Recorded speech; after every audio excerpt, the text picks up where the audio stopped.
wajah Allah, wajhu rabbika, wajah Tuhan kamu. Macam mana wajah Allah? Jangan tanya-tanya. Ya. Wajah Tuhan kamu, jangan cari kaifiat, ya. Jangan tanya-tanya. Yang agung lagi maha mulia. Itu yang tidak binasa, lain semua binasa. Surah apa? Surah apa? Itu Iman jangan jawab. Kullu man 'alaiha fan wa yabqa wajhu rabbika dzul jalali wal ikram. Surah apa? Kalau saya sambung semua akan dapat. Fa bi ayyi ala'i rabbikuma tukazziban. Surah apa? Ar-Rahman. Ramai jawab dah. Ya. Apa lagi nikmat-nikmat Allah yang nak kamu dustakan, kata Allah, ya. Itu dia. Kemudian Al-Wasati pula rahimahullah taala, ya, Al-Wasati itu nama ulama, ya. Berkata mana-mana zat tidaklah menyerupai zat Allah. Zat ni tuan-tuan, puan-puan, bukan vitamin, protein, karbohidrat, itu zat dalam makanan. Zat Allah ni diri Allah itu namanya zat Allah. Jangan silap. Allah ada zat kan? Bukan zat itu, ya. Itu zat dalam makanan. Ini diri Allah itu dipanggil zat Allah. Mana-mana zat tidaklah menyerupai zat Allah, ya. Diri Allah tu tak serupa dengan diri lain-lain daripada Allah. Mana-mana nama tidaklah menyerupai nama-nama Allah. Orang boleh serupa, sebutan boleh sama. Allah namanya Al-Latif, ada juga orang nama Latif, tapi serupa ke Allah Latif, Allah dengan Latif makhluk? Tak sama, hakikatnya tak sama. Sebutan boleh sama, ya.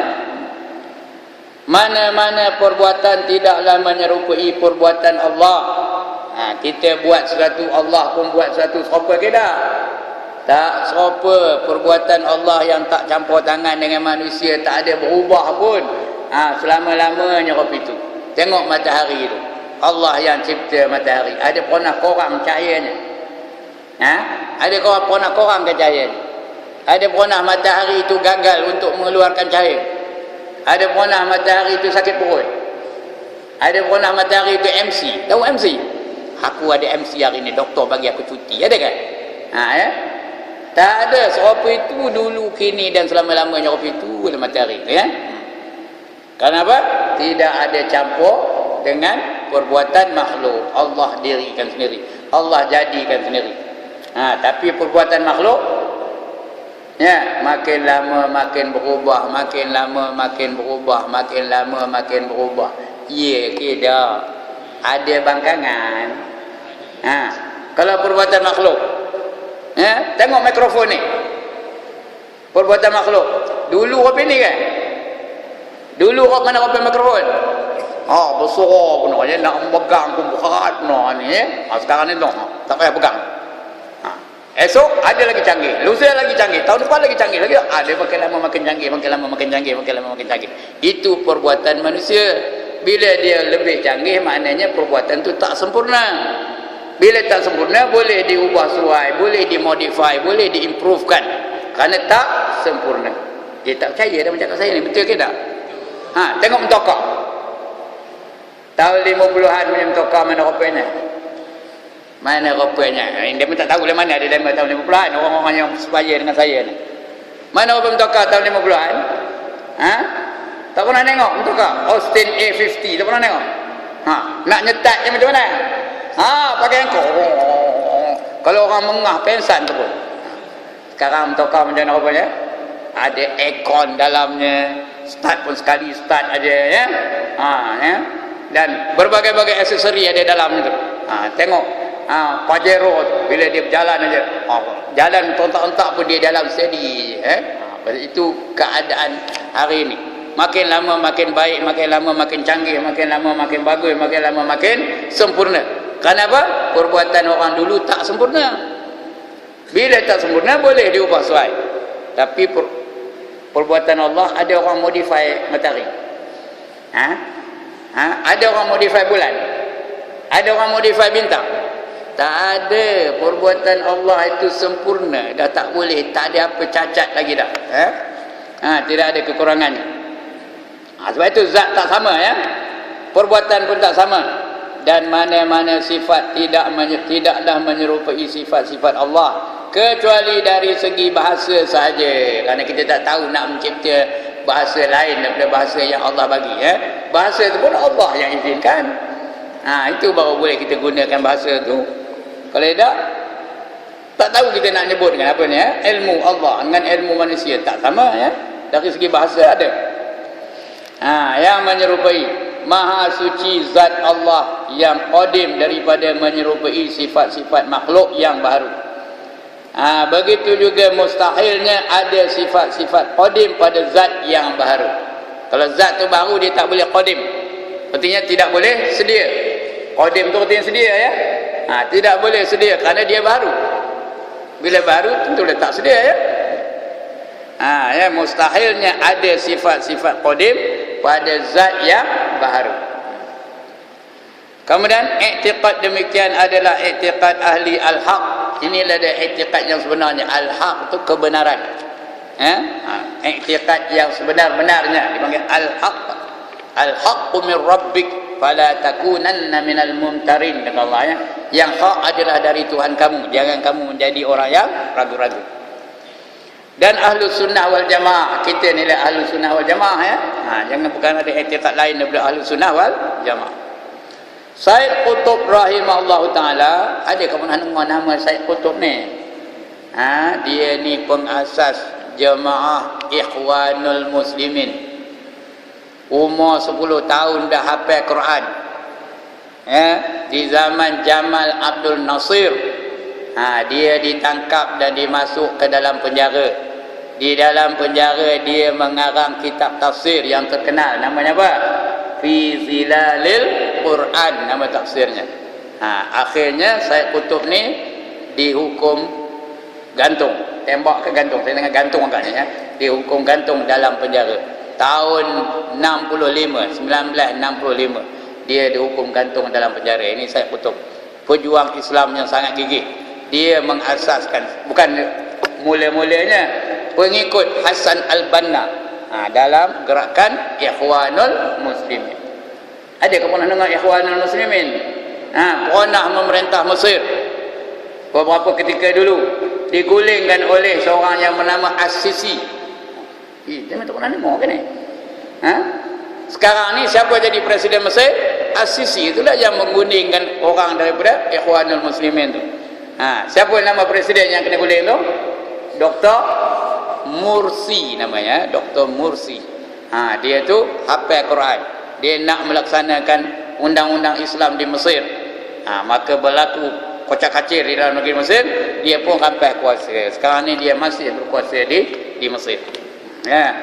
Masih berkuasa, tapi dalam ketakutan. Baru-baru ni dia mengerjakan umrah ke Mekah.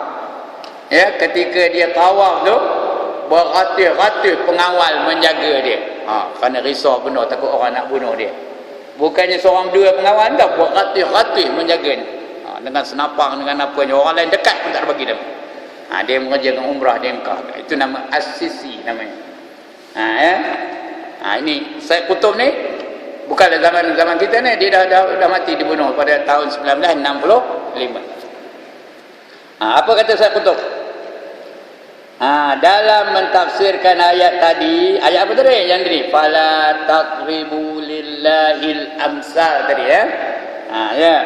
Dalam mentafsirkan ayat tadi dia berkata, fitrah manusia tetap beriman seperti yang tersebut secara mudah. Kerana Allah iaitu Tuhan yang mencipta serupa dengan makhluk yang dicipta, itu mustahil. Takkan sama pencipta dengan yang dicipta. Sama ke tak? Tak sama, mustahil dia jadi sama. Tukang mikrofon ni dia serupa mikrofon kan? Tukang masjid ni serupa masjid kan? Tukang lampu tu serupa lampu kan? Mustahil dia serupa ya. Tukang tu lain lah, yang diciptanya lain. Itu kata Said Qutb. Sebab itu tak boleh kita menyerupai menyerupakan Allah dengan sesuatu yang baru, kerana Allah tu pencipta, yang baru tu dicipta. Mana boleh serupa? Faham ke tak sana? Tak boleh serupa yang mencipta dengan dicipta. Sebab tu syirik tu satu dosa yang besar yang tidak diampunkan oleh Allah Subhanahu Wa Taala. Bukan dosa pun, dia kafir. Nak kembali kepada beriman, kena mengucap dua kalimah syahadah dan menghilangkan sifat syirik itu. Barulah dia diterima kembali sebagai orang yang beriman. Termasuk dalam asas ini pembersihan Allah daripada setiap perkara yang bercanggah dengan apa yang disifatkan oleh Allah dan Rasulullah sallallahu alaihi wasallam. Mana-mana sifat dalam Quran dan juga dalam hadis, jangan dicanggah. Jangan kita beri sifat yang lain, jangan beri nama yang lain, jangan beri makna yang lain. Apa yang ada dalam Quran dan dalam hadis, itulah kita terima. Kalau tidak, rosak akidah kita. Itu asas yang kedua ni tadi. Asas yang pertama. Bukan yang kedua, asas yang pertama tadi. Kemudian, sikit lagi tuan-tuan. Mentauhidkan Allah di segi sifat, menuntut daripada Muslim. Muslim tu apa? Kita lah. Orang yang Islam namanya Muslim. Kalau perempuan namanya Muslimah. Kalau ramai Muslimin namanya. Jadi menuntut apa yang dituntut daripada Muslim, daripada kita, supaya menafikan Allah daripada beristeri. Ada tak agama yang mengatakan Allah itu ada isteri? Ada ke tak ada agama yang mengatakan Allah ada isteri? Allah diamlah ke ni. Ada ke tak ada? Ada. Apa agamanya? Agama apa mengatakan Allah ada isteri? Kristian. Agama Kristian mengatakan Maryam itu isteri Allah. Kita yakin Allah tidak ada isteri. Kalau dia ada isteri, serupalah dengan kita. Serupalah dengan kita. Tak boleh serupa. Allah tak boleh serupa dengan kita. Lagi menafikan Allah ada yang setanding dengannya, yang serupa dengan dia. Tok pekong ke, berhala ke, tokong ke, adakah Allah serupa itu? Tak ada kena dinafikan. Ada yang boleh memberi syafaat tanpa keizinannya? Ada. Siapa yang Allah tak izin boleh bagi syafaat tak? Tak boleh. Siapa yang bagi syafaat itu hanya dengan izin Allah Ta'ala, baru boleh memberi syafaat kepada orang yang memerlukan syafaat. Man zallazi yashfa'u indahu illa biizni. Siapakah yang boleh memberi syafaat selain daripada yang diizin olehnya? Baru boleh memberi syafaat. Dalam hadis lain disebut yashfa'u yaumal qiyamah salasatun. Yang boleh memberi syafaat di hari kiamat nanti 3 golongan. Al-anbiya wal ulama wasyuhada. Yang pertama siapa? Yang boleh memberi syafaat? Wal anbiya, nabi-nabi. Nabi-nabi itu termasuk dari rasul-rasul. Semua mereka itu boleh memberi syafaat. Betul? Lepas tu wal ulama yang boleh memberi syafaat. Lepas tu wasyuhada, orang-orang yang mati syahid. Di antara ulama dan syuhada, ulama dulu. Ulama diberi kesempatan dulu untuk memberi syafaat, kemudian baru syuhada. Syuhada tu orang mati syahid. Katanya taraf ulama lebih tinggi daripada taraf syuhada. Sebab itu tuan-tuan, jangan sekali-kali menghina ulama. Jangan sekali-kali berkata yang buruk terhadap ulama. Kerana kita harapkan syafaat daripada mereka nanti. Syafaat itu apa? Bantuan, pertolongan. Patut masuk neraka, ulama tolong, tak jadi masuk neraka, masuk syurga. Sudah ada dalam neraka, ulama tolong, dia keluar dari neraka, dapat masuk dalam syurga. Itu dia. Siapa tanda? Angkat tangan. Siapa tanda? Hina lagi ulama. Ada yang kencing gambar ulama pun ada. Kencing. Tapi mujur membelakangkan gambar tu, orang nampak dari belakang. Kalau dari depan tak lah. Nampak tersentuh je tengah kencing. Jadi sebab itu ulama-ulama ni tak kira dari mana, kita kena hormati mereka. Jangan kita hina. Jangan tengok saya bukan ulama. Nak hina tak apa, hina saya tak apa. Saya cuma cikgu aja, tak apalah handle. Bukan ulama. Yang tak boleh dihandle ulama-ulama. Itu jangan dihandle ya. Yang sudah muktabar seperti Dr. Harun Din, jangan dihandle ya. Seperti Ishaq Baharum Allah yarham, jangan dihandle. Jangan dimaki-maki. Dan juga yang lain-lain lah, kalau sebut nama sensitif pula, marah dia ya. Tapi jangan dihandle. Walaupun kita lain pendapat dengan dia, jangan dihandle mereka. Kerana mereka golongan yang kedua yang Allah izinkan memberi syafaat di hari kiamat besok. Itu dia. Jadi tidak siapa yang boleh memberi syafaat melainkan dengan bantuan, dengan izin Allah Ta'ala baru boleh, tanpa keizinannya. Dan ada pula baginya penolong-penolong. Tuhan tu ada penolong. Apa hukumnya? Mustahil Tuhan tu ada penolong-penolong ya. Lam yattakhiz waladan wala yakul lahu, alhamdulillahillazi lam yattakhiz waladan wala yakul lahu syarikum fil mulk. Ya, lagi walam yakul lahu waliyyun minaz-zulli wa kabbirhu takbira. Allah itu tidak ada anak-anak dan apa lagi tidak ada penolong, tidak ada pembantu-pembantu. Mustahil Allah itu ada pembantu-pembantu. Lagi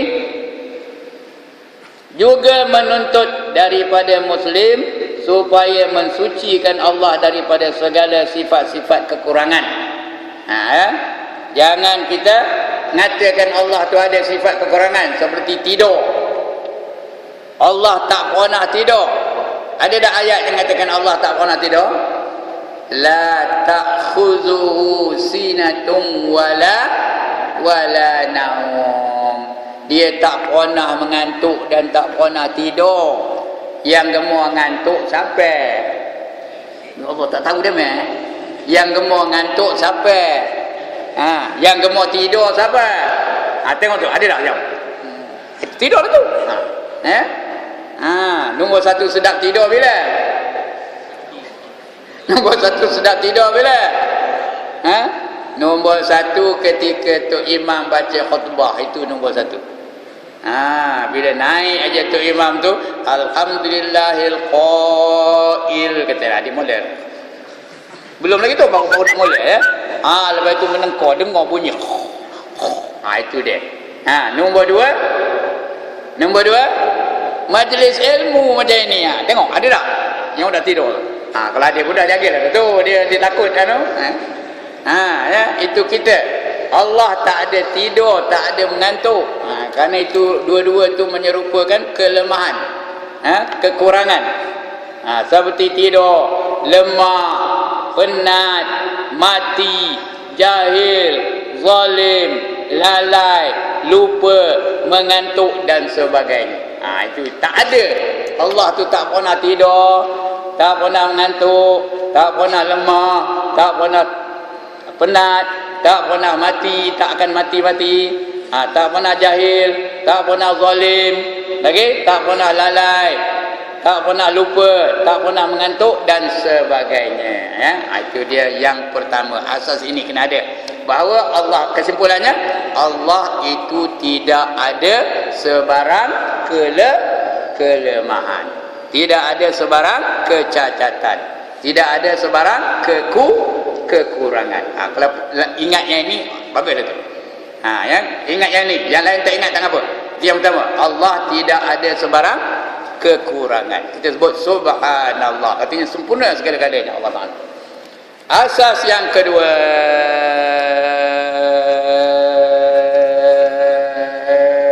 ngapa panjang no tu?